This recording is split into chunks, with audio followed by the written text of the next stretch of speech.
Gbam, gbam, gbam, gbam, gbam, gbam, gbam, gbam, gbam. Elebe anyị ụmụaka isi ebe a n'oge gbam n'ụmụ ebe anyị nọ. Ụmụaka isi esulie, anyị sulie na mmanụ anyị lie maka na gbam. Ọ bụrụ na ọ dara gbam, ịma na ọ bụrụ gbam. Ebe a bụ na anyị nyụọ ya osibe nke anyị melujuo ya eme ọzọ, nke anyị kwulujuo ya ekwu ọzọ ka e wee nwee ife na-ekwunu. Gbam bụ mmemme na-akwalite ife gbasara Igbo. Asụsụ Igbo, nne Igbo, akwa Igbo, omenala Igbo, ejiji Igbo, ife ọbụla gbasara Igbo anyị kwụdị ya. Afa m ka bụ Dr. Chijioke Igwendụ Odogwu Ubu ya mba bụ ezigbo onye Aba. Nwanne ọdịlwa na nke ikpeazụ a. Ndị be anyị ebe o. Tata anyị nwere onye pụrụ iche. He needs no introduction ma ọ bụrụ nsụlụ Igbo. Ọkwụgo ụgwọ oji. Ka anyị nabata nụ Longinus Oriakụ Chief Imo nọ na Gbam. Ndewo. No. Longinus anọkwute. Oriakụ afọ egwu. Okay. Anọkwute. Ka ebe na afụzi Oriakụ a Longinus Oriakụ. Oriakụ Longinus, that's one of my pages. Okay, yes. Ka afọ egwu made my first album. Okay. That Oriakụ. Okay. Anọkwute because even your page is now Longinus Anọkwute fans. Yes. Okay. No really na Gbam. Kọwala anyị kedu onye bụ Chief Imo ganiru. Ndị ọma na-ege ntị, ana m ekene unu nga dị ukwuu. Ọmụnwa wụ Longinus Anọkwute, like he rightly said, aka Chief Imo worldwide. Chief Imo wụ onye Imo State. Nwa afọ Imo State, amụrụ m n'Imo State. Mana etoghọ m n'Imo State. Ọtụtụ ndị mmadụ che na m toro n'Imo State because of otu m si ata asụsụ anyị ka ji etoghọ m n'Imo State. Etoro m n'ugwu Hausa. So I speak more of Hausa then than my mother tongue because etoghọ m with my mom. Mana mgbe m bịa lọta village, anọrụdụ m 2 months. Bido na-atapiazi Igbo because I'm a kind of person that I learn very fast. I don't need to go to school for 10 years before I can learn how to fix this thing. I can just look at it just once and you will see me, I will perfect it. That is Chief Imo. And then Chief Imo anyị na-anụ, ọ bụrụ guy name. Ọ na bụrụkwanụ mmadụ nyere m ya bụ afa. That name, I gave it to myself. Okay. Ewetere m aha mgbe Nkọli Nwa Nsụka. Emechara fim Nkọli Nwa Nsụka. Nkọli na-aga na-ere. Eme Angelo Okori, eme Ada Ebonyi. Ebonyi, something Abakaliki. Angelo Okori, yes. Abakaliki, something. Ada Abakaliki or something. Yes. Ọ na-aga. Elekwa onye ọzọ mekwara. Queen Nwokoye, ma Ada Mbanọ. Yes. Ihe ndị a niile na-aga. So mgbe ahụ m nwekwara this story. Na-achọ otu m ga-esi eme ya. I started writing it myself. Nye onwe m Imo na that film. Nye Magi. Yes. Nye onwe m Imo, nye Magi. Now that film, Zubi Michael featured on that my movie, Amechi Monago late. May he so rest in peace. Amen. And Chinedu Nwadike too is also in that film. He was not originally in the script. Man ọ chọrọ mmadụ, butere mmadụ something na set ebe anyị na-shoot. Rute fukade ihe anyị na-esi ka o si na-atọ ndị mmadụ na-achọ ọchị. Ọgwa director biko aga m etigherịrị iru m na film a. Mụnụ nyere m ego mụ na I must ọgụrụ 1 scene 2 scene that ndị achọghị ịma ihe ya wụ before. Ya ga-etinye isi. Director wepụta nke my boy na-emere m costume kwesịrị art. Ewerezie ya anya ọ bịa for 2 days. Made that film and then I mesịrị that film mgbe ahụ. Ọ rara ahụ ire ya because of the language I ji mee because I used this Igbo am na-asụ kịta wee shoot the film. Ọtụtụ ndị marketers, ndị niile m ji gakwuru mgbe ahụ ka ha help m market ya. Onye gara ha nenesi ya, ha sị gị na ọ film i mere gị na ụmụnna gị. Gị were ya lawa. To the extent that somebody told me in Onitsha mgbe ahụ na 51 Iweka Road that ego m jiri mee film ọ dị ka sinye ya nke ya were ya ga lie mama ya nọ na mortuary. I cried from that upstairs to downstairs and nọrọ na okpuru step chigido ụwa because mgbe m mere film ahụ, I have to borrow money from people, my mother and all the rest of them. Mana ofu onye kwudoro m n'azụ onye Anambra, which I can never forget that young man. Amara m onye ọ bụ. Onye matara m from Facebook, ihe ndị na-emegasị mgba because I want to bidoro Facebook ka early. Mgbe na-enwere ego nọ ya, we just the post they go. So from China ya from Emeka Igbo aka Nze, Emeka Igbo aka ọkpara Nze Abagana. Wee dere m na Facebook my inbox. Si nwanne, ịmakwa na dịkwa very funny. even all this ibu ha ọsọfịa ha na ha na-afọ azụ gị anya need naturally talented. Gịnị ka ị na-eche? Can't you start your own? Si adede enwekwara m mmasị ibido nke m, kama na otu o si emere onye ukwu abụrụ otu o si emere onye nta. And ọkụkọ nọ bụ onye ụbịam na-ata nsị ewu, na nsị ewu ka m na-ata because esi m na the poorest family. Ọsọ m gịnị ka ọ ga-eteki ka ibido godo. That was how that young man came about. Amaro m onye anyị bido send ya nwanne ya nwaanyị ha weta ego, anyị bido pikowa. Film ahụ nọcha n'aka anyị ebe 3 years before. Mgbe emepere this African Magic Igbo ọfụ, that time I launchchara ọfụ ka one marketer. Yes, m jiri ewe gakwuru that time. Film echezogo m ya, ewerego m film aga na one church mgbe were eti na flower vase master ya si m bịachite ebe afọ ya ma ewere ya, m ga-afụkwana ya, I'll forget about it. The whole stress I went through. And mgbe mege film ahụ ebu m operation n'afọ, because I kwadocha n'ime the thing na-azalie m afọ. I have to go and operate. I was operated on. After 4 days, inwete Zubi Michael mgbe ihe mana ihe ọ bụ, and I can't go and tell him na m ga-change date because inwete again ga-awụzikwa forever. Mburu plaster ozugbo ahụ lose room stitches, mburu ya bịawa set. Ebu m ya shoot film anwa, ọ na-akwụ imo anyị megide film anwa, mesịa ya ụta afụfụ niile, stress niile ngabiga ireziere our problem. Mana to God be the glory. I launched that African Magic Igbo. That marketer mesịa kpọọ m that day ka my daughter surface mbasa ka my wife mụrụ Adam nwanyị Osinachi. Anyị nọ n'ụlọ ọgwụ bata call abịa, film anwa ibi ote mgbe anwa ọka na MCIS mgbawakwa asị ya nweta the master were ya gawa Alaba the next morning. Ọ nara m ya ọ dịkọ 600,000 ka o goro film ahụ. Film ahụ ji almost 2.something million wee shoot, but 600,000 naira ka that man zụrụ ya were ya rest African Magic. That Sunday, one Sunday morning ka egosiri ya the first time. From that Sunday morning egosiri film anwa till today, miracle have not stopped happening in my life. That name Imo, enwe ndị na-agara ụka, even na my page na Facebook ya jụ ime na ya gara chọọchị taa, this boy Igbo le ndị mmadụ na-erekọd na-esend, anyị enweghị n'ọkụ na ya chegoro m nwedelu TV mgbe ahụ ma afọzi ile onwe m, but I was just watching with my atachiri Samsung ahụ nwere small camera mgbe ya na-ahụ everywhere. So along the line anyị gara ime egwuregwu egwu anyị don score gịnị ka anyị gara ime mụ na Magi mgbe ahụ anyị don ka na-ebido ọfụ. Anyị kwadocha ka ndị Igbo taa anyị na-eke ekike ndị Igbo, Magi dress ka lọlọ, mụnwa wụ chief. So m were my camera just jokingly William, yeah, this is Chief Imo. The ad is Imo, Chief, now that's Imo. Because it was Imo. This is Chief Imo because of the dressing. Me. And this is Lolo Magi. I na bankwota. Also Lolo onye Chineke kpọkwa agụ. See, I Korea nwa just jokingly with church. He post to ya. The next morning, of all over the social media. Kede bendas who just that was how the name come about, Chief Imo. And since then, that name has been a blessing to so many, not just me, to so many. And when I say Amara Amarantu, nobody that have come in contact with me that cannot say one or good about me, except to one year better from Kojo, you're gonna have to but if you're for your name, but in the neighbor for him, you see them flourishing. Haneto. Na bawanye uzo ha na-emepe because akachukwudia. No. Thank you. No. Imo kọwala anyị amụghị n'ugwu Hausa amụ. No, amụrụ m n'ala Igbo. Ka amụghị n'ala Igbo. I was 2 years or 3 years. Okay. Mgbe m soro ada nne m lụrụ di. Okay. Gawa ugwu Hausa. Ojewalo. Kedu ebe ị ga primary school, kedụ primary school nwa, ke secondary school ị ga university. Ọ ga-abụ ndị mayo mgba sị akwa m class anyị bifa. Kedu ebe ị gasị, kedu ogbe ito n'ugwu Hausa, kedu obodo a, kedu ogbe ito n'ugwu Hausa, gaa n'iru. Na Gombe. Okay. Etoro m na Gombe ka anyị bi na Dade Nkowa. Okay. Na Gombe, close to Mieti bread. Ebe a na-eme bread, onwe ebe a na-akpọ Mieti bread. That is where we were living then. And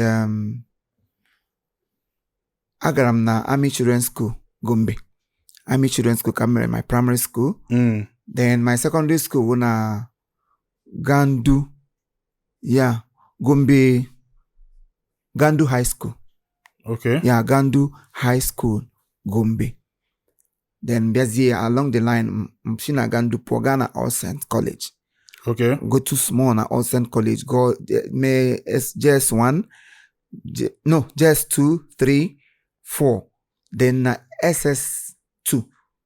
My letter back to the village. Back my elder sister money abinwo. So I had to go back to the village.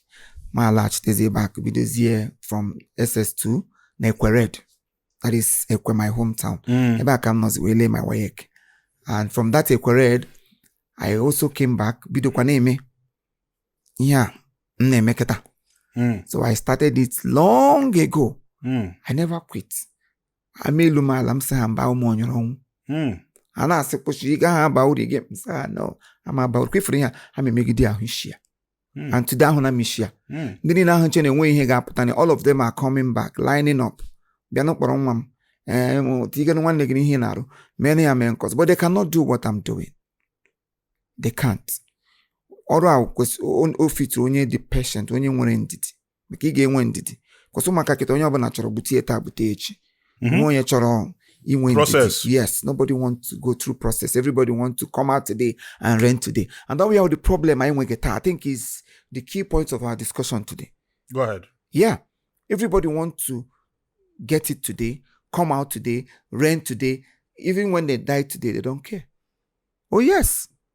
Manoga come mandi bidro from grassroots. Small. Amo matobro mbasa kona giche. Mancha. Ilo nwa itobro shahin lo kona dime.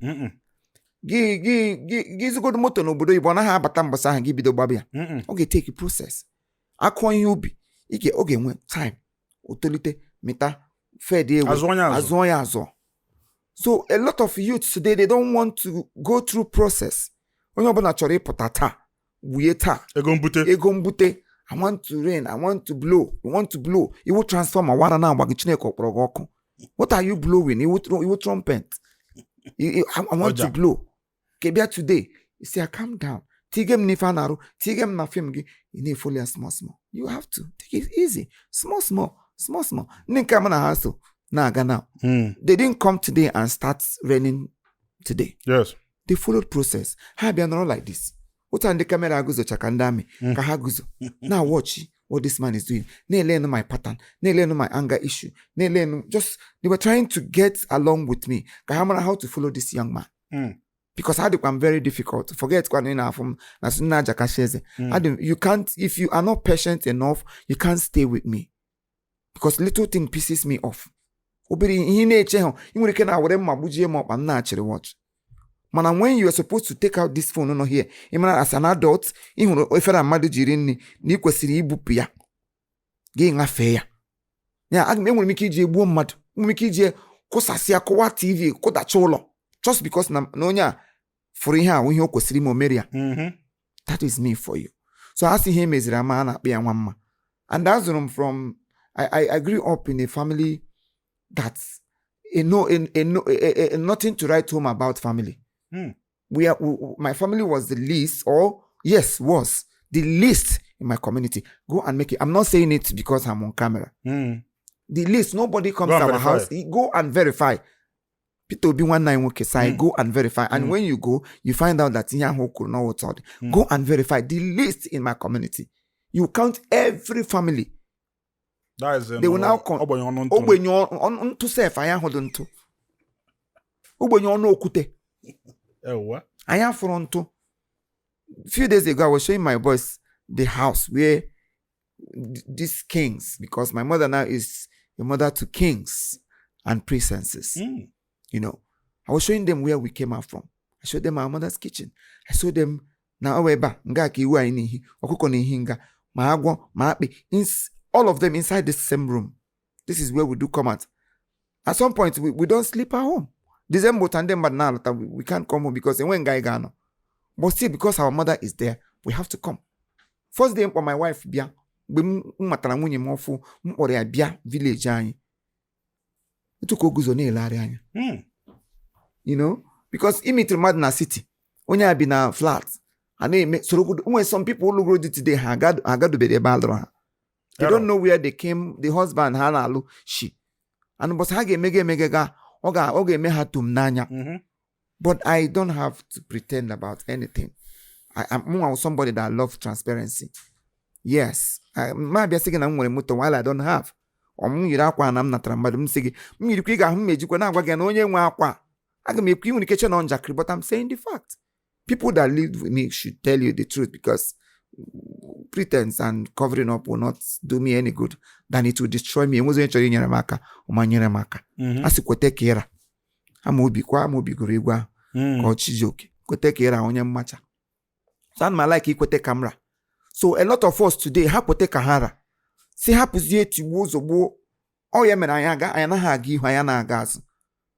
Gịfụzie onye like ịbịa na industry anyị today, onye nwere 1000 followers, onwezi 1000 followers, ọ fụzie ego nwa na adult ma na ịtọrọ ya in the field, odebe aka otu na-eme ka ịbịa kelee ya because maybe he think na ya nwa nọzi invoke, or maybe invoke, mmadụ somebody has been invoked before you come into invoke.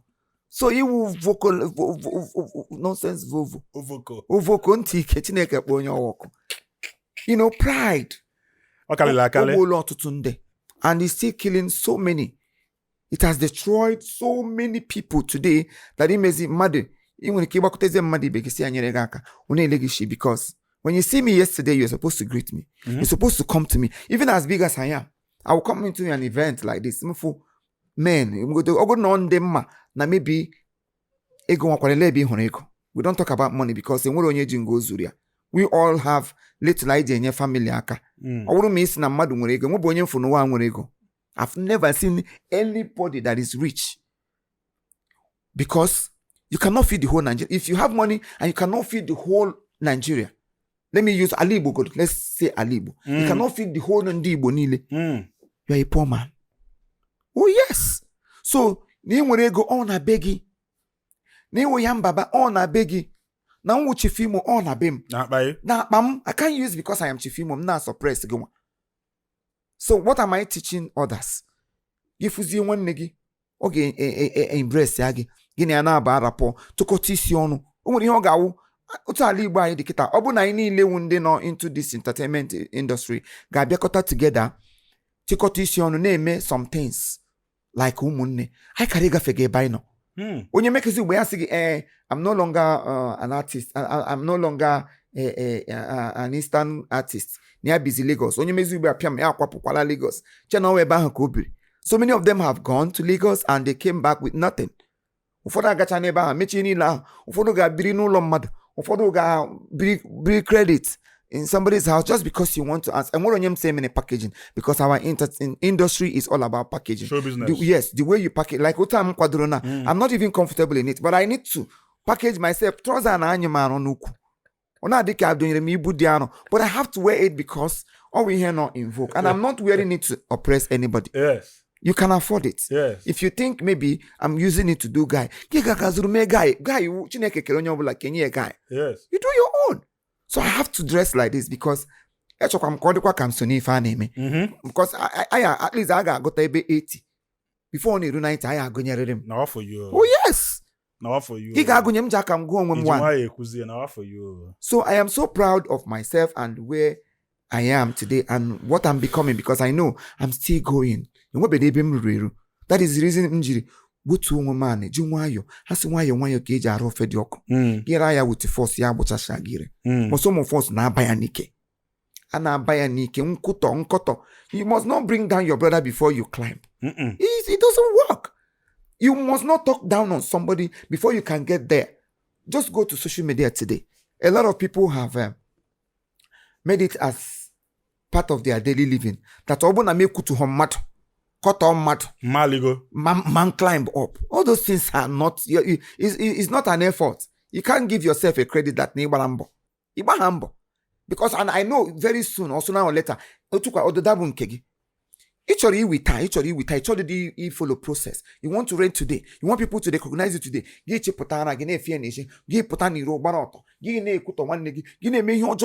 Because you want to rent today. What about tomorrow? Relevancy matters a lot. How many years have I been answering this name? And I've never seen a better yesterday. Oh no, he has never. And I'm not thinking that I will see it until I die. I've not seen a better yesterday. Every day is like a new day in my life. Every day, the people I come in contact with, any day I step out, I must meet new things that will stand me out. The way people talk about this very person, and I know maybe because now I got this name Chifimo, it has been inside of me because of my background. Because as to Oche matters a lot. Train up a child the way he should grow. That is what is wrong with me. I was trained, and during my time of, would I say I'm still a youth? Of course. Early youth. During my time of early days of youth. Yes. I have always been this churchious person. I was brought up in the church. I am a preacher. Not just a preacher. Or maybe somebody who come to talk to people. No. But my lifestyle, my character, everything is preaching. You might not see it, I'm not interested if you're seeing it. Those who will see it will see it, and they will say it. I don't care if anybody sees it or not. Because these days, they don't want to see the good side of you. Also, but 100 widows in Nigeria, they feed her every day. They will not see it. One must see one widow, maybe a younger widow, one boy. Just like somebody in a Piam. I turn to something else. Yes. So that you will run negatively. Yes. They don't want to promote you because of all those good things in me. KB Mary Hojo. Yes, I find you now. And I cho be talker. Okay, talker in wouldn't have. Just say it. If I'm a full stop, it won't kill you, it won't take anything out of you. But because of the era I know Nimia, actually trend, everybody wants to be the spokesman or spokeswoman. It's a one on top. It's a one equality. You want traffic. Give me traffic. What about tomorrow? Will you still come out tomorrow? Because this era of social media, I'm sure there is a time we'll take another method, another thing again. Before, I ain't want social media like this. Everybody is not dying inside social media like we all are killing ourselves on it now. No. So many marketers, like I said earlier, that they can't even look at you. Who are you? I know how many of them every day just for them to feature me. I have brothers who are film producers who are good and they are making people stars. But because they didn't look my way. Not that I cannot do it. I will even do better than those people. But because they want to answer Okamanama, Masani Ishinambu, the Shinolo, and the broker fought her because even more, there are so many of my brothers who I cannot bring into this my business. Oh yes, a lot of them. I can't. So but let's be humble. Because if you're not humble, you cannot work with me. Already I am humble personified. Humility in Kemona Bonani. Come in here, I guess. If you come to my house and see, you can ask some people have here for the others. Konya enough. Oh yeah, dear. Yes. Ogazamulo. Or by a kitchen or seeing or sound maka or hitcha. You know, all those things people think you wouldn't have a big man. You employ people here and there, they will start doing it. I do them without any complaint. My wife no go there because I believe we are for each other. Oh yes, and what on maybe is in niche, and what on maybe is all na man all this while I'm not I want to take care of the children. So I'm not there 2 days. If I decide to help, not decide, I should, or vice versa. That is why we are called husband and wife. Partners. If I wash her clothes, she washes my clothes. If I wash her own, it's not a crime. And when in a public yard, so nchori saying baham puti ni ro say na table ma draws so muwara fesa share ni lo take onyo na na agro ha one after the other ngoro draws mwega masaya. He didn't still stop me from becoming who I am today. Okwa mu no here. All those things I did that time. Ona bi homazela chifim. Okwa mu apotra today. All those things is a very big credit. Ndị niile ahụ na ha bi na ya dị mgba ha bi na page m ha dị hey nchetekwe mgbe onye a na-asara nwunye ya ọkwa otu aka ha na-eme since ihe abụrụkwa ihe social media ha na-emebi ya since mgbe anyị na ha bi na ya dị na sele ajamgbadi a ọjọọ alaba international ha ọ ga-asasa nke ụmụ ya even ndị bịara na ọchịkọrọ akwa ha ai mba they longe all this so you know kita all like a good testimony because there is success. Mana ọ bụrụ na mbịa bụrụ efulefu They will use it against me. They will talk, mgbe ọ na-asa akwa nwaanyị, what do you think? Ama m na ọ gaghị eme ka ya mgbe ọ bịara na, you know? Now, the story has turned this way. So, amacho, ọ bụ na onye ọbụla na-ege m ntị today, na anyị niile asị anyị nyekọta mamịrị ọnụ ọgba ụfụfụ. Kịta anyị nyekọtala mamịrị ọnụ, nyekọcha nshi, kama ọ ga-agba ụfụfụ. Ọ na-egbuzi anyị egbu, ọ na-eshigbu anyị. Ọ bụ na anyị nwa bụ the youth of nowadays ga-ama ihe. Let's go back. That we should go back. Bro, I got you back to ebe ihe ọjọọ si. Ma I got you back to Bethel. Or I got you back ebe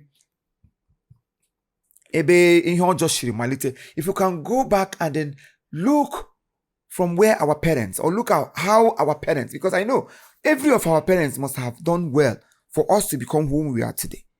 Oh, ezi family. Yes. If your family is not good, there's no way you can produce anything good. Yes. So if you can go back and ask ourselves questions, what is the problem we are having? Onye Anambra na ahụta na onye Imo wu mmadụ. Onye Imo anaghị ahụta ịpụ on social media. I say, where would you? I used to watch some people and then my interview. Kedu obodo na-aga Imo State tofia akwa Holy Ghost fire blah blah blah. Young girls na amadu future. They don't even know where destiny is leading them tomorrow. It's taking us back than doing us a favor. When you hear Imo State, what she should be talking about is personality. The person in question. Yes, the person in question. My wife is from Abia. I am from Imo State. Somebody from Imo State. Today she won't be enjoying all these beautiful things all I enjoy today. Abia one time. But onye ọbụla Chukwu kere enwere ebe o debere. Ọ ndị Igbo anyị na-aga alụ onye ọcha. Ndị gị na ha na-ekwesịghị ịwa agbụrụ. But ịpụlụ onye ọcha, ịmaha ma ọwụ onye ara, ịmaha family oshi. Ndị ka ha sefa, ọ n'obodo anyị ka na-asị gị ga-ajụta mma ya ma arụ ọgbara ya. Enwere ha akwụkwọ na family ha. Ndị mmụọ oshi bịa ha pụta ụwa. But ndị niile a na-aga alụ ndị ọcha, ime onye wu nne nne ha. Ime onye ịma the sickness nọ in that family. Ka ị ga-eje jụ ese. Onye ka ị ga-eje jụ ese. Mana because na ọwụ onye ọcha wom, gị ewe onwe gị aka gị nwa n'afọ. Gị ma otu ma abụọ. Na-etiriwe wow, oh, that's my husband. Well, gị kpọrọ otu onye ọcha lọta yi ga-eyishi agụ. Ya na-agbaje gị ka agụ. Egwu na-akụ n'elu ya na-agba n'ala akwụkwọ na-adọje ya na-akpọ egwu. Chineke kpọ onye ọcha wọkụ. Thank you. No, Tivimbo, some of us anugo some of your struggle story. Ngala kika people nukuya. Anom na ibido as a crew member in Nollywood. Costumia, iwatago. Then ikwagidia, dago enwecha ndị nnọcha nge na ha rụchara ọrụ mgbe ị na-eme costume. Inwe ike ịgwa anyị some of your struggle story as a Nollywood crew member and how you now metamorphosized into an actor. Ganiru? First of all, I did not start as a costumier. Okay. I came into the Nollywood as an actor. Okay. But along the line, just like him could before, Madi went to Muyala. Follow process. Every day I will go to set. Now I will not even see anything to act. What do you get one scene, even waka pass? So one day, I saw a lady. Oh, Anambra, onye Obunka, Anambra State. Anambra has favored me a lot. That is why I don't talk without mentioning Anambra people. Oh yes. Yes. Every credit must any them 90%. Yeah. Anambra people. I still have a lot of Anambra people that have favored me one way or the other that I will still mention their name. This lady I have Jevita Dennis. Oh, a young lady. Be with Umunne and Dike wine have in one small place. So that day, mlenya simba. Nag every day, but if I should become part of the crew, it will make me stay in any camp till it finishes. Nag something game. So that very day, the job is so hectic. Just Surya na achari akwa. That was how I started. She now asked me, "Ebe can be where and be alaba." Asalaba kine say every day say yes. That very day, so lied. I slept on top of Ghana must go bags of clothes because lawyer very tiny small place. Just like us. Yes, very small place. You cannot enter all of us. And why jurunga now my eyes shall not behold iniquity. So mpota no step eba hona party costume. Doji chapa gan come here the next morning. Ufu efe kan yibia. Oshina costume nyemefe. I ga hono the next. Uta kan shibure costume. So they are from there. Mbidone went on as makeup artist. nke ọbụla ọ ga-abụ that every week mma anọ ọrụ somewhere I will mme makeup na enweghị ọrụ makeup location bata m nara location job chọwara ndị mmadụ location and then nwere m right from day one adị m I accommodate people and people love bringing me close. Enwere onye m ga-akụrụ aka na gate bụrụ olu ọma Chineke nyere m ka ọrịa ya si ya biko lekwa ihe m chọrọ ime na-agaghị asị m come in except onye ekwensu kere agbụ or maybe ndị otu anyị abịago mee something onye ahụ ga-eji asị gị mba. But for the fact now we're a virgin house and a virgin person, virgin I mean is not the other virgin, like somebody I'm meeting for the first time, they must open their door for me to come in. Otu aka m shiri bido na-eme cause mgbe I frequent Lagos, Asaba, Enugu every night. Tuka m na-agba night ebugharị akpa. M ga-asụ n'izu akwa, mmadata Ọnịcha, mrụ arụ, ngwa agụ mgbagba. I saw hell. There are so many celebrities today who always come to my DM. Chief Imo, kima na nna asị Igbo, tinyekwa m n'Igbo films gị ka anyị sorokwa na-eme. But then mgbe m na-eme costume, ndị ga-agagwa producer sị ha, ọ bụrụ na ụlọ Njinus ga-eme costume n'ọrụ anyị chọrọ ịbịa, na ya ma m bịakwa. I don't want to see that boy. For no reason. For no reason. If not because of I don't like controversy. Calling names. Oh yes. Ha mere m 30. Enwenye nke mụ na ya 5 and 6 today. Mụ na ya 5 ifu nga mụ na ya nọ n'ufefere na-aracha. Nkwa ihe onye ahụ mere m ihe that woman mere m n'ụwa. Chineke na-ekwela. Enwere onye ga-ama n'ụwa na m nwere ike isi hụ the same road. But when I remember I'm a Christian, and she is a mother. But Oshete Hania were mother born a daily with me. But I remember that she is a mother and I don't go where money na industry. So whatever she did then, I see it that now a stepping stone for me. Hinda home remember iji kwado sie mike. Home may step go up. Home may take some decisions for no reason, for doing nothing. I'm sending Mubem to come to location because I know more also. Kucha me Mumubem no na hanky, ordinary hanky, first towel. Echete ha gote first towel. Ure nka nwebu before. Asagoro mmiri din it. Wetere this woman. She flinged it. Bido bawa. Who is your boss? Kedu onye nwe ọga gị? Blah blah. Ana akpọ m na phone director, na akpọ producer. Na sigiri na-eme. Asị m bịawa that my boy and she everybody onye ọbụla nwere anger issue nke ya. How you can something that I can endure, you might not endure it. So the way she started talking, na akpọ iyi, ọkpọ the boy, ọkpọ family, ọkpọ ọga ya, ya ọmụma. I wasn't there. So my boy now get angry and replied. Ọbụla ya feeling ya obnya man shoot to zi, ya ga alonti na ọga ya bịa blaba akpọ m nshi Asaba. Banye moto gawa Owerri that same day. Hapụ ọrụ nka tinye mmadụ ebe gawa Owerri. Ozugbo m na-erute ọfụ m kolie ọgụnwa bụ onye a na-ekwu ya ọgụnwa kpọtara anụ ọfịa ma ntakwana gị anụ ọfịa na anụ ọfịa. I was like, what is going on? Gịnị na-eme? Because enwebe ihe mma akọla m na-eme asị m bịawa na nwa gị na then my boy enwekwudu phone. Ezuru phone ya na that same set mkpọgide na phone. I think some of this Regina on a set that day. Sorry, I'm mentioning her name, but it's for good. Regina on a set that day. Angelo no Broku Kambu story. Yes. When they not there present. Okay. Regina on a set that very day. Yini na name hancha nyobuna banket.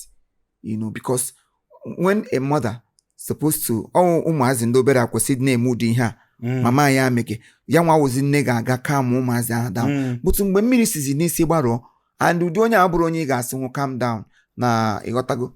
No way. Ọ na-aba mbịa na si nne m ogini meke. What is the problem? Ajụna what je jụọ anụ ọfịa ịkpọta. Ije kpọrọ anụ ọfịa bịa onye nwe fima ama atụkwa ebe a nga nke ọzọ ọ kpara ya bịa ya biko sekpara mụ sekpuru anyị. Say whatever it is, I'm sorry. Ka anyị bido ọrụ a, I'm sorry. Ọ na-ekwu ọ na-abụ ọ dịzị ka sorry anwa m na-ayọ ya ọ bịaziri bịa nna mfa ya makwu mụ nwere ọnụ ọjọọ Chineke bi n'eluigwe kere kenye m ọnụ ọjọọ mbụ ụzọ tinye nyas chogodo ọkpụrụkpọ ofu okwu ikemike okwu m si a na-ayọzi gị na-emezi ka iwu Chineke ịbụrụkwanụ Chukwu ihe na-ekwu na ama nrụzi ọrụ here na inwe shoot unless ma pụrụ na set a onye apụọ nwa onye abụrụ nwa gị ị ga-achọ ka o si ebe a pụọ because na iwu onye na ọkwa sọsọ star ka iwu na ịbụrụkwa Chineke ụta ka m shikwuo ya ya dịka were mmiri ọkụ na director nọrọ ebe ọ nọ nye m thumbs up si m Chineke gozie gị egbe eluigwe agbagbukwala go Chineke bulie gị elu ha na-eji m ndị na-enyekwa m na-asị m kwụshi ike because ọ karịgo ya n'arụ. I gave her what she deserves. Sorry to say that I disrespected an elder, but anụ gba aja ọsọ agbanyere ya aja egbe okwu butere ọsịsa ya. Enwere onye ga-asị na ihe m mere wee ihe ọjọọ. Everybody anyị apati ya ọ naghị ebe ndịmọnị ọ naghị ekele ma nwa na-ekelekwa ya because enweghị m any right if an elderly person happy ikele I will greet her, she will not respond. Nwa be m greet bịa ma ojizi aka na-eme makeup si ị ga-eme makeup ị ga-eyi n'onwe gị akwa because akwa wụtụkwa akwa anyị kọstum nke anyị ha na-emezi anyị chịta ichinye director achịta ga-achinye arụsị Ọkịja ya yiri because o meziri onwe ya arụsị aga na-eze eze. That is what I mean by arụsị Ọkịja. Sorry, achịtazi akwa achinye nsị ya ngwa ga-anọchi ịga na eze nwaanyị o chiga na ya anyị megidekwe mgbe ahụ Chineke ma amara ihe niile. Mgbe this name m bịaziri a na-achọzi way to come. They didn't even come. I was the one that went. One day m shootụchara one of my films last year January oso m rụọ ọrụ anwa mgbe anyị na-enye testimony ekpesi ekpere for us to part. Ekpesi ekpere ahụ nkwulite ihe onye a na-ebe a mee m na ọ bụrụ na mbido keep we malice of ihe unu niile na-ebe a na-eme na enwe onye mụ na ya ga-esi ofu ụzọ aga na m na-eji mama a na-ebe a as example ihe o mere m mgbe nwa ha ka nọ invoke nkwulite ya. She took over from me and she started narrating kwusa ife niile anwa na ya emeka nwa ahụ mana kịta na ọ bụzi nwa ya. It was a good memory. So n'ihe nọ n'ụwa ahụ ebe ọ bụla ị nọ do not because na ị nọ n'elu onye nọ n'ala ka ha zọgbuo ya no. Onye ahụ ị na-eleda anya today nwere ike pụta tomorrow. I'm just a simple example to summarize all of this because ndị niile letụrụ m anya dan enwe ndị na-abịa mgbe anyị ha sị ị gaghị abụ uru ọhịa ka ị ga-adị ndezi za mmadụ ya na-achọgharị kọstum ịchọrọ akwa gbago echere gbadaa ebe niile. Mgbe ahụ na Zenith Hotel Asaba mbịarute that time enwe ebe m ga-anọ nara ha ego hotel ebe m ga-anọ ka ndị tinye sendịara my wife dị ime na Lagos because it wasn't enough. Na-ayọgharịzi mmadụ biko ka ihe na nke unu taa mpaki akwa m ntọgbọrọ n'elu ya ụtụtụ kwa ngaba location. Emecha nweta one man na Asaba side Ọkpanam one man nwa na-eme ha na-enwe event planning. Nsi biko ka nna adawa akwa m na your shop I will be paying nkwọ ya ụgwọ first month second month the other ones mbịazi m na-azụta nzọrọ mama ya akwa mbịa m zọrọ ụmụnne ha asị m akwụzi n'ụgwọ ụta ka nsi na-ada even lọtazie ọbụna the man nwụrụ mgbe m mechara mee travel abịa ha m for a long time berizi ọbụna the guy ya nwụgo akwa m niile afụghọzi m ma generator m dọwara deal enwezi ife mfu but then I didn't go back to ask. Ọnwa abịago tisasi everything ịgakwaja ka ndị adịla ungrateful maybe ọ bụrụ akwa m ka ndịzi after na ọ bụrụzi maka onye anwụrụ taa ka nke anwa si ga mgbe aka Chineke nọ na-prepare m all this beautiful opportunity. So I saw hell nwunye m ahụhụ na this industry atara m afụfụ but in everything me ekwujọrọ m mmadụ. I didn't step on anybody's toe. Enwere onye m si ka anapụ ya ọrụ ka enye m ya o onye biri kema mfụ ụzọ mkpọ nwanne m bịanụ enwere audition enwere opportunity just like that. Mana ihe niile akwa ndị niile ahụ ịkpọrọ kụnye ha mmiri only out of 100 will I say just 2 out of 100 when they remain grateful till tomorrow. But all those people they are here at the Nimendemo is teaching because I learned from every mistake of my life. Yobuna Menandum happened for me to learn from. And you're grateful today. I am grateful. And then this is where you are. Talking about it now, enwego ihe a na-ekwu maka ndị Nollywood crew. Enwego ihe mfo trend ba oppost go one hashtag justice for Nollywood crew. Okay. Inwe ike itinye ọnụ n'ihe ndị crew na-afụ na set because otu a isikwa ebe a wee pụta you are in the best position to talk about it. Ma ndị bụ nọ ebunye star ni ezigbo hotel egbeelu ndị crew akamụ mmili maọbụ ofe mmili kedu ihe na-eme with ndị Nollywood crew and ka ihe na-aka ọsịa and what is the way forward as a legend bụ ganiru? Ịbịa na Nollywood now, Nollywood enwero one body as producers. Now ego ufu onye ka eji eme film niile. Every production is being produced by an individual. That's number one. And akanine aharo. Like all those things pass through as a crew member. I am not saying this because I want people to applaud me. Go and verify. I have never treated any of my crew like a nobody. Any day I do it, may God deny me so many beautiful things of life. Have seen them equally like myself. Go and ask all the people in our room or but go there, Joya, how do Chifimo treat his crew? I value my crew more than any other person. I give them best treat. Food, because my wife na gasco. On agasco, I shoot when I had. Shoot already on time. I will share money. Please find something and buy. Hold your stomach while we are walking. In Nollywood, they want so many selfish, what I call it, selfish producers, selfish people, wicked people. They're just naturally wicked. They don't care about the life of, like, an accident. If the way the whole thing played out, the crew members among us, if not of the way it's not drag so many people, you want to little response and to those other people who one of the guys that lost his life in that boat was my crew member, was one of my boys. Yes.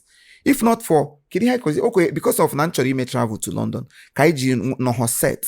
If not that boy carry on my production at that very day in Yamame, because Mark I plan to shoot one of my soap series in Chorime.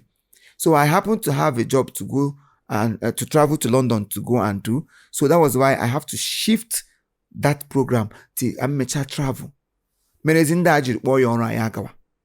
Very humble person. He was one of my PAs. Yeah, one of my PAs. Now my production. The first time that boy be Arochara Moro, he was shocked. Because he are complete. And most of the producers and the production managers who have crew member, I say na 20,000 naira. Give what Diego go maybe Madeto 20,000, that is 60. Give ya we put 10 nankonya, we put 10 nankonya, we 30,000. Mazi ahoro guzo roto from morning till night and ebuari jen miri na maha gas tanka hage inyezi ha 10,000. That is inhuman. So after everything, no, my policy is that I cannot give you money to pay this person for me. Aruchoru, ya bia to me. And I don't no. I envelope package of ma because it's somebody's salary. You work for it. You don't pay me as if you are you are giving me saraka for street. Also, they have 5,000 naira, 1,000. It's in an envelope. And when so many elders non as about na like this. If you can dempa, monoma mkwesere, isekwana, hane isekwana, imaguru, nekene, nasiha, no, I don't want this. Just because harucharoha, inye he go ha in bulk, nye here complete, akohoro here story, and they were well taken care of. Inye hani. How go do nke if ofe it ebuto ofe abaya mmiri niage ebute nothing will be inside. Just know in your hand like how prisoners, because they are crew members. I saw all of that when I was growing, when I was coming up, and that is the reason I decided that I can never treat anybody among the crew like I was treated in the past. I would have said come retaliate here. But it won't do me good because nobody don't do you. So the moment the example most of them who want to learn will also learn and expand it or extend it to their own production when they become Oga. Because I am praying for all of them to become better personality than I am. Okay, man. All of them are growing. All the people that are under me, they are going, except, like I said before, one day better with negative mindset. But when they are be happier, then they are down now. They are all growing. This year, I had about 5 of them. Why? Under my roof.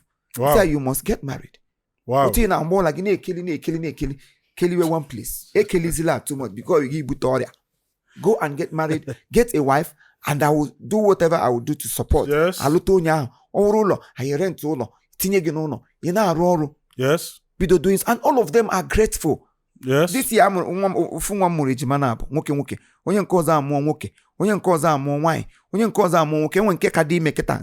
daughter and my son.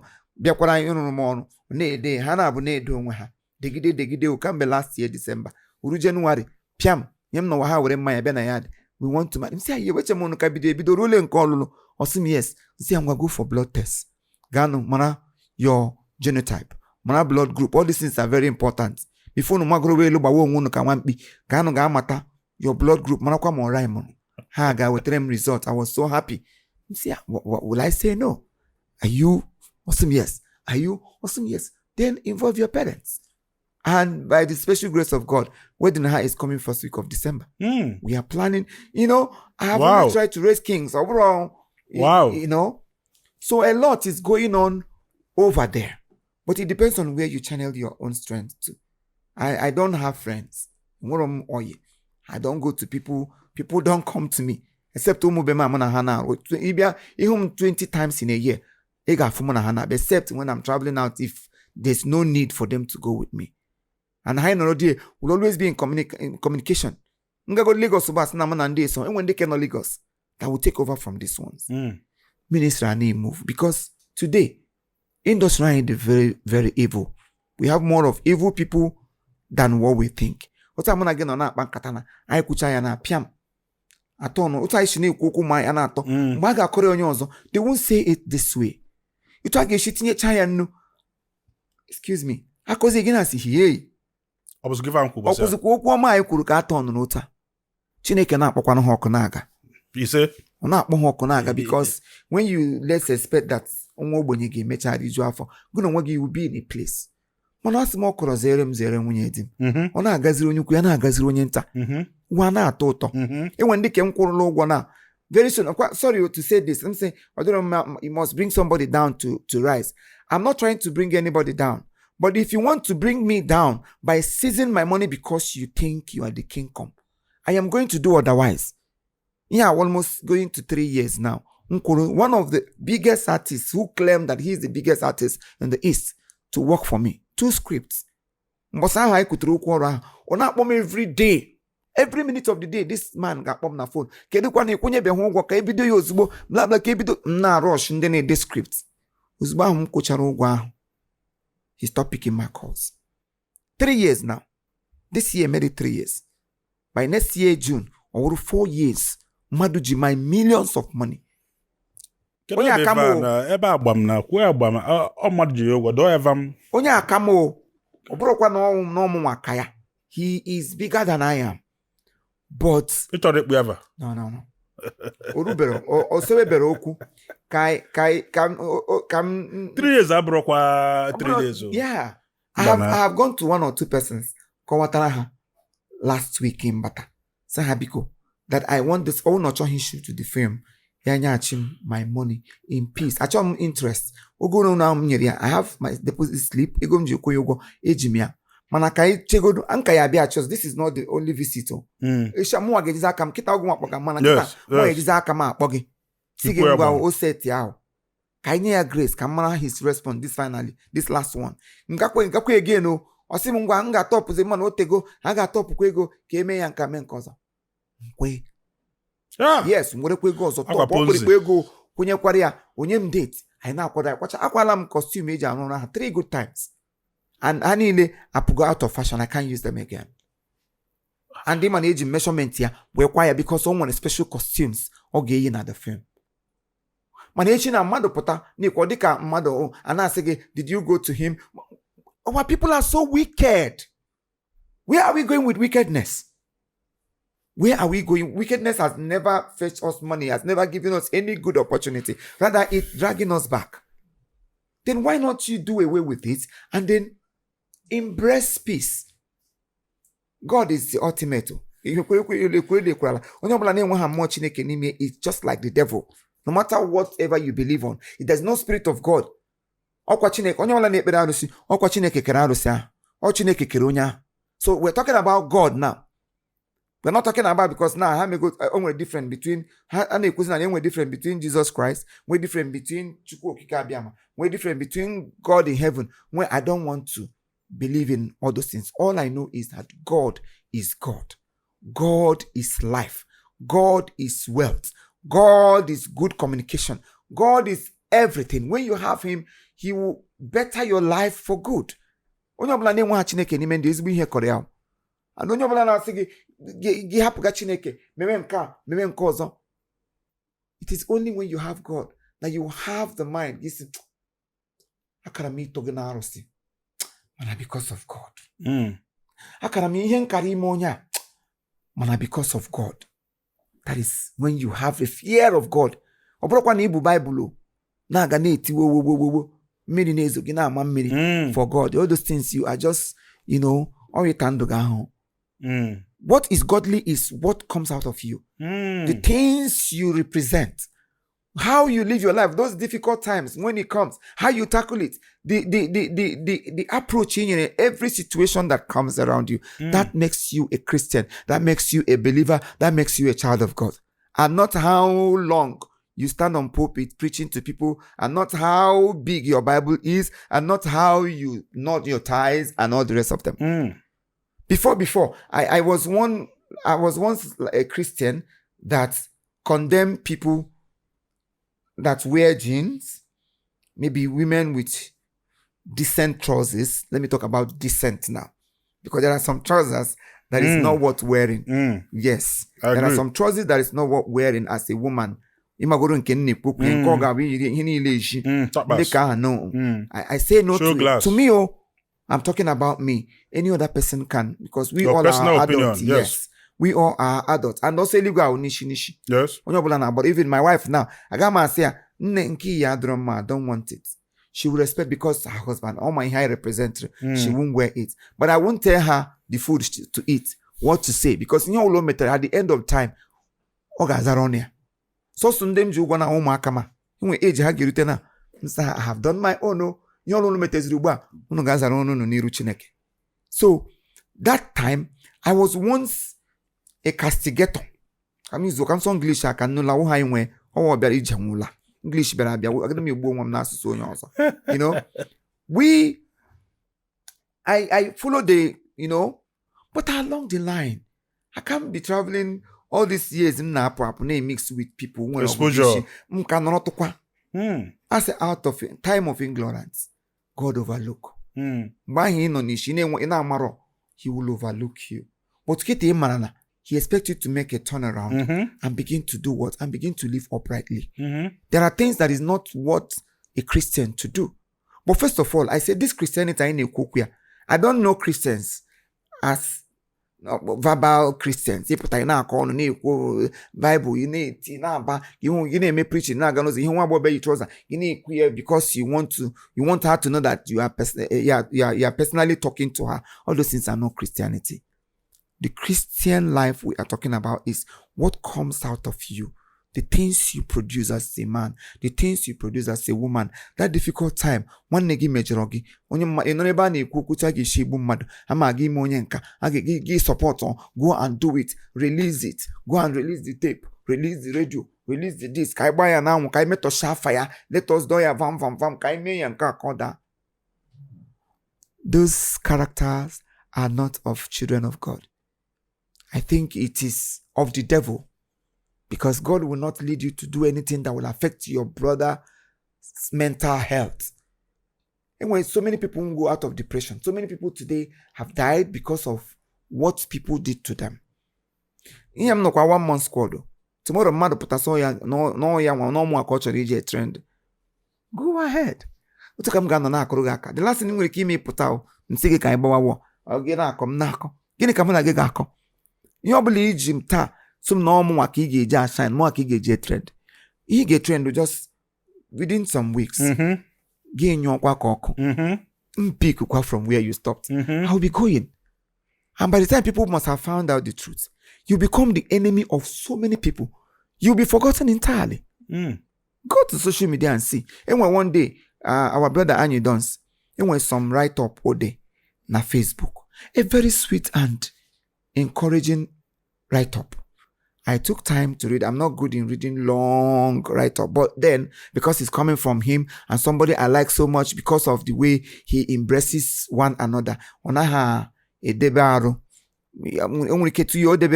me, I'm talking about myself. Because sometimes when they got on a feel too big. Maybe somebody trying to package himself is not feeling too big. And obro every time madu from madu corny yotago. Abasapuaro. Yes. So that very day I took time. I read everything he wrote. I was nodding my head just the way you were nodding your own now. And I said, let me go to comment section. Because I get my makwa that upon oto ishi day who buy out auto. I get one home na bafo. I get there. Oh God, I was shocked. Sometimes when commenting gana go dika nye monya. Mamungoro okpo. 1-on-1. Nata ndi meli go okpo. 2x2. Suru nya hono. Ana ko nyobola na come. Msia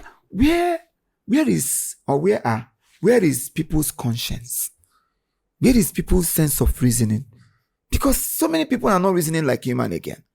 When you call on say, happens in here, and I say, I was just laughing, you know. Yeah, I'm going. This comment, is it for this writer? Because when here, relation between, are you getting my point? There's no relation between this answer here. Yes. And when Kengo got the other time, somebody was shouting, now, undenere maya, ni mafia, woman, put a video, now somebody gonna warn them, Madogo. And I report to page then went down for 500,000 to report their page, blah blah blah. And I report to their page. And near man onyana aquadia one of our brother who unoka. Now ya wan aquadonia, one maro, this that. Ili he basara this man of God na basam manyoko. Ili he basara man of God na basam manyoko. Ili he basara man of God basa kidney ndibo. I was totally confused. I took time. Nagum na bada. Gigo kwa giho kwande ngono mirara nne ha. Gigo takwa nde eji mirara ihi. Maybe maha ngono mba amuru ha. Ewurezi ana atoro channel lawyer zo ha because you can't tell me that these people suckled their mother's breast. Hana ikuoku in this form. Because of guinea hatred and jealousy. He has eaten deep in the life of so many of us that call ourselves Christians. And you see them on Sunday, they are the first to sit at the front seat of the church. But in their life, there is nothing to write home about. Christianity has done us more good than harm, except you are following it from the backyard. That is when you say that Christianity have destroyed you, he has done you this, he has done you that. Omenana de kwamma. I'm a traditionalist. I'm on omenala. I love it. I na bogo, ndiba I na bogo, I na bamamu. All those things is, I call it cultural practices. Thank you. When all the practices come to you, up. Yes. So I love all those natural things. I don't discriminate. I don't see nonya wonye umiri, nonya wonye papi water, nonya wonye dibia, nonya wonye menala. No, all of them we are all serving one God. Because except you are not doing it, you are fake. Except you are not called. There are so many banyana social media today. Nde dibia, onye dibianka. I don't see those people as DBS. Because when I was growing, you hardly see the dibia. You hardly see them physically. You hardly see them. Hana pota, enwuru ebube na ese enwuru uja na atufa. Mana nke ugba na ha no na social media. Abrawa dorime. Angoro ma emerewe ihe dị iche iche. Akọrọwa asịrị. Achọ ndị a ga-akwatu. Ana emesaga. Ana achọ ndị a ga-ama aka. I see all of us as content creators. Magana dibia adem signboard. No. When the time maybe gini ka yana ndị mmadụ ga na-akọ. Ọrụ no steady. All the busy be busy steady. And onye ọbụla pụta n'iru akwụkwọ na-asị gị na ya onye dibia ama egbu onye a ma eji ike mmetụ onye. Immediately I hear that or I see that person, mgbe aka m ga-ewepụgo from the list of my DBS. Mganga mkagbu say onye nka content creator, comedian. Then ngakwa iso ọzọ onye nka say comedian. I love them. If from that upon the dibia, all those people name dibia na social media. I like them so much. I'm a Christian. Oh, I love them so much. You know why? Why? Outside social media, you see them living their normal life. Yes. You see them and then when they want it's not like what they appear to be on social media. When more for every and when you can meet in the airport, most UK bata. My sister Mangi. I meet here. I would have mentioned him, but he's a very nice young man. He has been calling me for program, but they had that Brian and I one day I must honor his invitation. gagodume mụ na ndị dibịa anyị ayọrọ ya ama m na ọ ga-akpọtụ a ga-asị onye nọ na-abụrụ anyị abụ chọọchị, onye na-emere anyị nka emere anyị nke ọzọ. Most of us so Christians ndị a adị more freer to eat and dine with these people ndị dibịa than eating with most of us so Christian, because our life is so dirty, is so equipped with so many negativity. You cannot come here na mdowa mmanya gị nwere ya pụọ gị na your fellow church member gị happy apụtakwa continue. Mana onye dibịa idigoshon onye awa onye dibịa onye na ọgwụ ọbụla o tiri ebe ọgwụ ga-edo gị ndụ because ọ gaghị egbu gị, nwere ihe mere ya. Onye dibịa ga-egbu ma asịm ya nwụọ. Nso onye biri ibe ebiri ọfụsoro ibe ere ha ise ife ọ bụ so pụtawa side ahụ. Onye ọbụla kpọrọ onwe ya akpa, ị chọrọ ịza akpa gị ịza akpa, chọkwa na ịza akụrụ gị ịza akụrụ. Ị gaghị anọrọ ebe ị chọrọ ịza Nwachukwu zaba ede Nwachukwu. Adụ Nwachukwu anaghị abụ ụbọ, Nwachukwu anaghị ebu ihe n'ubi. Mmadụ mejọ oge ya oge mgbara o nwere ike ị na-echetakwa fa nke anyị ji bụrụ mmadụ, but don't see it again. And ejila obi ekwugbo mmadụ. This morning ka m na-agwa ụmụ be m si if we go to this beautiful sister of ours, mụ na ya na-eso aga chọọchị every day anyị nọ na chapel. Mgbe ọbụla mbịa chapel bụ ikpe ekpere ọnọdụ ya mkpe roziri 15 decades ya kpe 31 decades. Mbụ abụ 5 hours ya nwa abụọ 15 hours. Just look at what this my sister mụ na ya na-aga na-ekpere the same God, look at what she went to where I am working to say about me. To say about me na m nyere mmadụ gift. Ọ na-ajụzi onye a m nyere gift na kedu relationship between me and this person m nyere gift. Can you see the way our people are? Ọcha ndị ahụ Christian a mana to the whole body nọ na social media a na-ahụta ya as Jesus baby, Jesus Christ of Nazareth, nwa Mary, nwa Mother Mary, onye nka onye nke ọzọ. But she is the devil because ihe mere na most of ndị dibịa ama mmefia. They won't do it. Forget real DBA. I'm talking about real DBA. I'm not talking about content creator DBS. DBS. I'm talking about they can't do it. They can't do it. Because ọ bụ na onye awa ezigbo dibịa na ị na-eme ọfọ na ogu na ị na-agba afa ị na-ekpere Chukwu okike abịa ma ọ gaghị edu gị ime ihe ọjọọ, ala gị ejiderịrị gị. Ọkifere ala anyị na-azụdokwu ọ dị very very powerful. My mom mgbe ahụ as a widow ọ pụta ha anọ n'ụtụtụ ọ na-ekpe ekpere ife oburu oche nọ n'ihu be anyị gaghị eli my father ọ nọrọ nga ahụ ọ na-asa aka ọ na-akụ ya n'ala ala dị m gere Chukwu okike binigwe gere dị nwaanyị isi mkpe. That has been her prayer every day. Chekwabara m ụmụ m mere m nka mere m kọzọ, and right from day one till now that prayer o mere n'isi anyị ka na-arụ ọrụ till tomorrow. Mana anyị nwa bụ ndị na-aga na church na night vigil 20 hours every Sunday anyị nọ na church eme mkpọtụ, every Wednesday anyị nọ na church eme mkpọtụ. There is nothing to write home about our lifestyle. We live, even the devil is more sweeter than we are. Yet we are Christians. You go to a company where I'm working. The man or the person who at the company, I say, oh, Chifimo, I didn't want to go too much. Just the way he wasn't so straight. But I'm not a baby. I'm not a kid. I can't wait for him to narrate the whole thing before I will know that yes, things has gone wrong. But me just ike. Na na-enwere m anya ọkụ. Because ha gbakọta ngebe abịa enwe ihe na-eme. Jụrụ m be m na. Anyị gbakọta enwe ebe ụlọ anyị chọrọ ịga mmemme. If I never come, nwere ife na-eme. Ana m eme ka ọ bụrụ itu ọnụ. Ndị na-emekwa na kwa ha sị na m abụrụ a stand-up comedian. Na m wee lie down. Since these days, ihe m na-emezi ngawa show na mburute. Ngaro m atọ ya na stage dị nrere ana. Ana ajụ m chief imo ọzọ ya biko no. Ndị otu m ndị ụmụnne m ndị kwesịrị inye aka mmadụ na aha nọmba m ha anye si oke ka m connect ara gị na ama m onye ọ bụ ha kpọzie ha si ahapụgo onye nke ahụ na ọ bụrụ a content creator. So ihe nwuzi ugbu a wee lie down na ma bụrụ a stand-up comedian. Ihe nwuzi ugbu a wụ a lie down comedian. Ma ha bata mụnwa bata ihe dị iche na-adị. Because ọgba anaghị eri m ọgba eri nube m before except I'm not serving this God I'm talking about. Serving God abụrụkwa na ịsa abịa na mgbụrịgba ọnụ. I may not be perfect because nobody is. Yes. Ịbịakwa n'ime my life there are so many places m shiri mpe. Nana he met ofuma. And I will always ask for God's grace to keep guiding me so that I will start doing it well. But I'm not God possible because I am a human.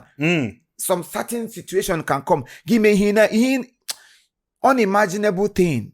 But he may say, hell, I wouldn't have done this. I wouldn't have said this. And then when I'm conscious, madam and mama, I won't rest because I'll call on phone. I'm sorry. The way I spoke to you, I was angry, blah, blah, blah. And sound well. Let's go. I Babylon I got meet here. I would kuru. I would no one can gamig. Miagonu, Kimi kept quetena batabagaram. I would do it just to see that I am at peace with that very person. And that is godliness. That is God speaking. Because when you don't want your brother to be sad or to be angry about one or two, you feel way that does not really matter. That is what matters. Big deal. A very big deal, and all the justifiable and justifiable and what again? Employable. Thank you.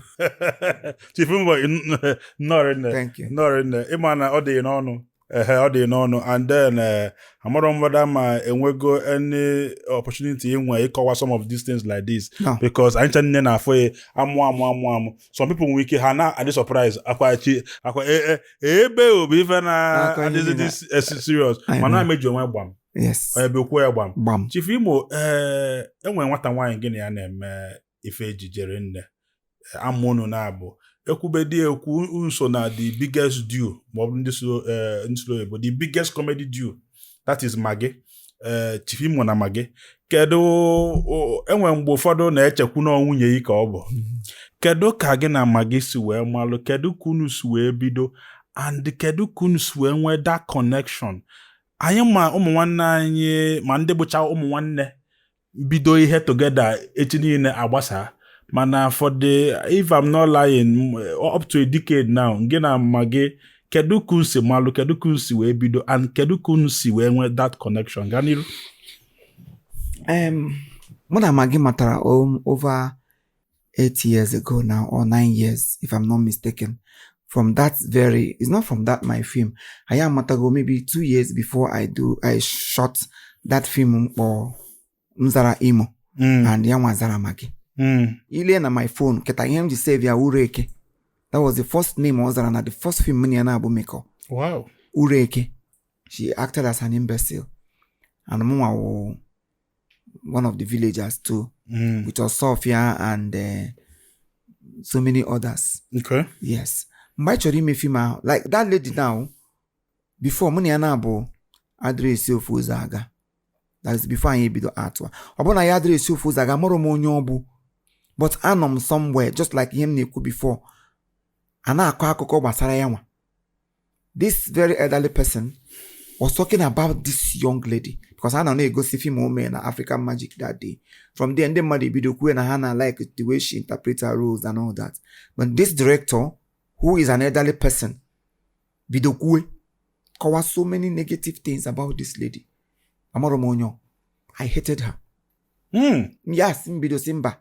Somebody who is this disrespectful, somebody who is this saucy, somebody who is this, a lot of things they could about her. But the problem there was no opportunity for me to hear from the other side. Because that's the problem I went today.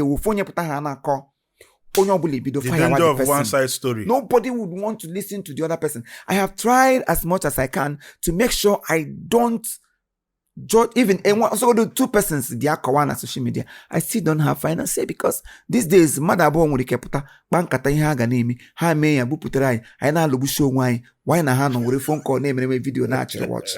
Yes. No. You actually me your own side is this is family. Even at some point, I never believed from day one. I never believed that beautiful lady I saw, your wife. Yes. I shall not say she got him out some Yes. him gas there now. From day one, bido where was Barbara. Bido from when bido peak way from the keke stuff. Yes. If you can have now, boy, call so many things. And I'm saying, look at these people. How can this beautiful girl Oberemwa do that heartless? That it's not possible. And thank God at the end, my thoughts never fail me. Yes.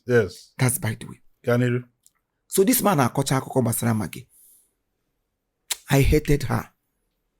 Can't write her off. To the extent I'm going to film for ya na poster because she has been there before me. Onwe go name, onwe go at least will I say onwe go film, onwe go face. Name it at least the money mere film with Ibu me with patients ozokwa and all the rest of them. Obale wago. Ngote film for you na jacket. Reza chapia ngono. I told her mbe chapire so that I will not see her again because I hate it when you disrespect an elder. For so much. Sorry, I said I talked to that woman. I gave my reasons of saying that. And that thing I said gave me confidence. So, room where actually made film. We do not produce room mad. That's this man on Anambra State. This man Anambra. On Mitch. Kenneth Okonkwo. This girl named film Messi Kenneth. Yes. Little Messi Kenneth. Papia. Yes, Papia. Oh, how in fact, ha nwaruchaziri ọrụ niile n'ime ndụ m. That family. Na m go down with the man si na hospital bed pụta bịa jere m ebe dị ụta. I will come out. Because ya na nwunye they stood by me. They fed me and my family. Mgbe m mụrụ my first child, second, mgbe ahụ nwere ka ọ dị. Nwunye ya si, eweta film a ga-eme mgbe ahụ asị mba na mma at nwunye ya si onye anyị eji kpọta nwere isi na-abụ Oriakụ na you go shoot am.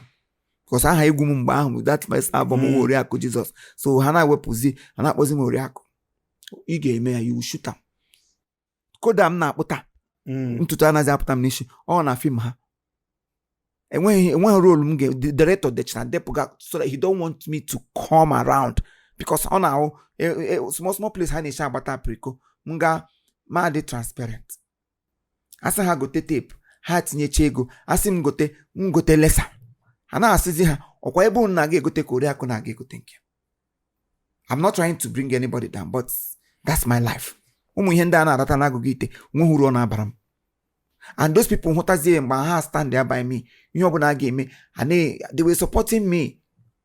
M chọrọ iproduce film ahụ with Osofia. Aha film ahụ Osofia the village teacher. I kpọ one lady Dorcas is a queen. She was to come and play that imbecile role. Ọkpọrọ anyị prize. Enye m ego ga-akwụnyere ya na bank. On my way to the bank, akpaghachi m asị m chietas that she said she's not coming again. See why? No bịa na-ajụ ndị nọ na the film. I did not mention Osofia. I mentioned si a mụnwa mgbe ahụ onye makwana onye mbụ. Si a mụnwa the production manager onye nwe film Kenneth Okonkwo ahụ. Ọsị m Andy m si ya no Kenneth Okonkwo the EP and so many others. So that she presented. So she was thinking that maybe is a local production would decline. And I chose onye ga art that character. That day was na alaru na ya dị na-agbanye film. And he goes to film Magime Imbese with Ibu. Ọ na-agwa Ibu, you dey for my hand o. Ibu si ya which hand? Aka edapụgoro adapụ. Ya mee Ibu. You know, very funny. From there I begin to reason her way. Nwere phone say picture. Send the other producer. Say, what of this lady? Awesome, yes, Mechawania. But because of that grudges, I never wanted her. But the shooting is almost in 2 days. I had no choice. Natanombi boy. When you need like 300,000, then to come and shoot, she said that we should pay her 20,000. Hey. 10,000. Why and then on the film? Awesome that I'm not coming because of the money, but these people. Nche nọ na that film. Nche, Mụnwa, Osofia, Doris Ogala, and Yanwa Bumaki. Osim that I will come. The next morning, di eburu ya ma amam na olugodi. The man akwara bịa Badagry. Ikoga in Badagry. Ebe I shoot to the film. Obiam na ele ya. I wasn't too free because of you know. It's action. Nye costume, kwadocha ime makeup, kwadocha ozugbo etiri action. Yeah, was at the thing. I can now everywhere. From that, I begin to get relief of all those, you know, but still, anyway, one particular one, mother manage the quacker. Hey, Simba, why would she do that? Shoot one on Sophia Bokotaya abo. Simba, these two people, that una abo, you people are too compatible. Or producer, see, I from Madana abo. You dey say fike. I shoot to chọrọ ama. Mine shoot to there. We started getting along. I couldn't agree anything. After that job, I went another one. I made Ibu's burial. That was the caption of that film. Mwa Tenkobo and all that. She came. So I know now by Limbayo Choro na Bankatana Hotel by lodger. So mbido the story. I told her, say, this is. She didn't say anything. She just bowed down her head like this. After a while, then Mali Mechonyo Bonapo or bomb na phone mputiro. I sit her down. Come remember bido this interview. We're still talking. She said a whole lot. Olizim kanga wete Simeon mbungoka. Tubo yote she tubo Simeon na Bible. Because he did unimaginable thing. Hey! Nsi anya oko wade. Nwoke na akoka nwai. Ona ako bam. I started seeing that man as the devil in disguise. I started seeing him as in fact, the hatred in Biaziri transpire times 10 upon him. And that thing in our home make them mad. Oh yeah, the man, Oshile village, Lagos na La village. Onozi na village na wakari about. He has nothing to write home about now. Because he was the devil in disguise. Or he is a devil in disguise. He was molesting people. He was eating people's money. He was taking people's, so many things. But I was seeing him as a saint because he promised to feature me then. Now, na go set all library. Nga go tenka. Nga go singlets. Go t-shirt. Just somebody who is desperate to act. I'm not knowing here almost everybody. To the extent to married people and a woman of that stature. That was it. Anye bido. I mezi efima akporo. Mzarimo. Yeah, that's Maggie. And since then, this is almost 10 years now. Yes. We've never, a few years ago, we stopped acting. We stopped coming together. We stopped acting and all the rest of them. So a lot of news. But when anything I hold on because him and somebody like me, I am so reserved. I know you can't see me. I don't come out. So, but what to say it is. But they know that we are not acting. Everybody know about her. Everybody know call Nkeha. Maybe as Chifimo wanted to rape Maggie. Dear way her. No, I am Maggie as I act with her. And because I see Chifimo, no, Maggie's husband is suspecting that Chifimo is over. Yes. So many personal, individual conclusion. Onye bepo denkia, natch. But the only thing I have answered to people is she is pregnant. She can't come now. She is pregnant. That was my answer all through that 1 year. But far from what I was answering, because if you are not wise enough, people will use your intelligence. They will use you, Abi. They will use my intelligence. Is it what using? They will use my brain, isn't it? Yes. Using my brain is as good as using my intelligence. Is that correct? Yes. Even if it's not, please, you guys should correct me. English, I'll die in nonsense. So that is it. So I was so smart. But what played out is just little thing. The devil would why would these two people still be like this? Even some Nollywood close sisters, they my everything. They will go out and they will be feeding people negatively. And when so many of them today, Chifi menaza pomoro, and I have to puzri more, and see because Apogangono before Kuruginaka kai grew together. But I never known I'm not an abuginobi, Genatana Pomania. When he guaronye dota. Okola me as Asirio. He came, Ikucharia, Unya had a confront to him. Now, when Nobu no here come, no de home, Baram Kambadika, younger brother. I was so happy the way that person approached me. Or some so person say, oh, see how are the mighty fallen. See me. And after that, everything it play out. But I thank God for the wisdom I use. Like I said, I'm a Christian. And Christian, Christian, and Maga church. You might not see me at the front of the church. Yes. You might not see me in Biani Huo, Kamana Genazo, line igana toriri.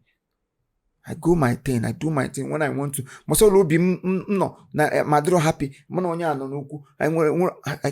I can't even move naga in the presence of God because he got way sane before him. I'll just sit and make sure I am at peace. And all those alms I give, charity work, it's enough for me. So magia ha chogi the way mege. You know, we I don't know if it's worth saying, but then go ahead, please, because you may not have the privilege to say it again. Yes. Yes, anyoku. Obro na ilorogo, bro na baramba. Even the mama how na enwere anything that played out. It's just little thing. My elder brother lost his wife. Yes. My elder brother lost his wife. Aine Ruju. As my colleague. As she's not just a colleague. I see her as my sister. I take care of her. For her husband to allow her to be following me around, he trusted me. He knows what I can do and what I protect her the way I protect my family. Even then, she don't sleep in the hotel. But when I bata or side the Moabi, she will stay with my children. My wife, I need them happen on her room. Ghana visitors room. Ghana. That is to show you how we have become. All those uniform in our fine in our film, most of them uniform one of my wife. My wife I name me naga. The family was so like this.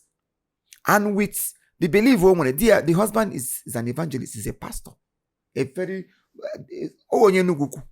Nanambra here. Yes, she is our sister in Imo State, but Nanambra. So after that, so I expected my friend, my second, my sister, to at least show concern at this time. I know grief. I know every family wanted their burden, pass it through. I don't know what she was passing through at that period of time. But on the day of this reconciliation, the ideas of what she was going through. But then, I have always been there. Whenever there is tears, I've always come to wipe those tears as human. But this is only grief. What grief? The period of grief in my life. So I expected everybody to gather, even all those small boys, under me, all of them, everybody was contributing. They wanted 1,000, they wanted 2,000. I contribute to could you support her because they saw that the load was so much on me. But I never hear from my second. I'm saying this for the first time. I'm letting it out for the first time, and I think this will be the last. But I think it's better I say it so that people, because a lot of people are saying a whole lot of things. But I want to clear the air. So, at the process, if a burial, omwa guterakwa, kende mad. Because I share age measurements, because most times on a bear room, omwa na kwa costume, nyetelo, na kwa nke my wife, akwa clothes, manke, so many people around. So, kwa nenguko nyem ga kuru hotelo. If you're coming for this burial to support us or to mourn with us, I'm not going to pay for hotel for anybody. So a lot of people who are coming from afar, they send money to my PA. Say, because hotel I'm on my best shooting in my village, can reserve for, which we did. So I never knew my second was coming. So in the morning, a day before the burial day, we went to the mortuary. My brother, I got chega kwa buga pati. So we saw our wife. Mortuary. It was a moment of, I don't know, everybody was heavy. My body be down. So she was calling on my phone. Phone now, my wife. See her go outside and answer. My wife cannot tell these people, no. She said, "Ha de busy. Emesia na haga pachiki. Shikina." That was my offense. That was my offense. Opera my PA. PM say na I know inside. Was here my wife. Bought my own phone. More phone. Munye ma poni rogazaya phone. See nebiko. He will call you back. Na hano meeting. And that cry lasted for a long period of time because it was a very sad moment to all of us. After that, they get to the hotel. Amam na habiakao. because she wasn't calling 2 weeks before no communication, no, they come oh, they come oh, I'm not coming. But all more, I'm there even 3 days before the event, so name everything. But I didn't see her. As a human being, I felt so bad. I'm na habiaga. So I was in the hotel, I'm a bomb na phone. I picked.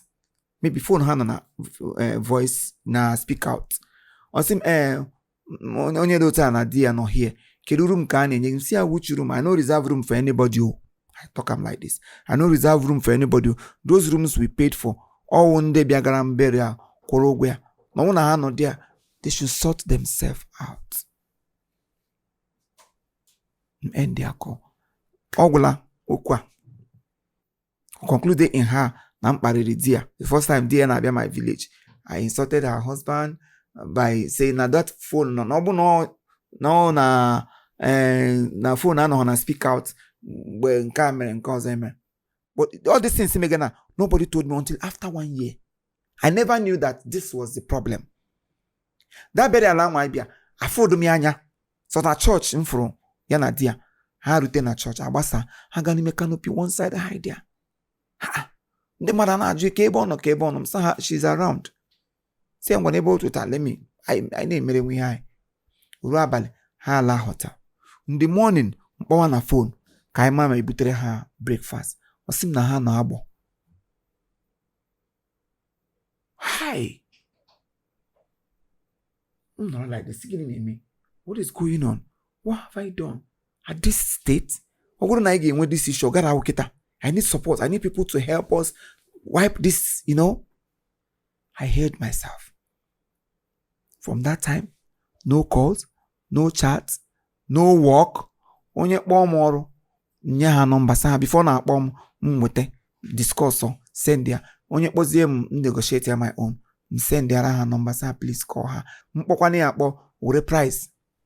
Chopugam so that say lekwen manya. And ma say, are you getting my point? So I let it go the way it is until after 1 year. These questions,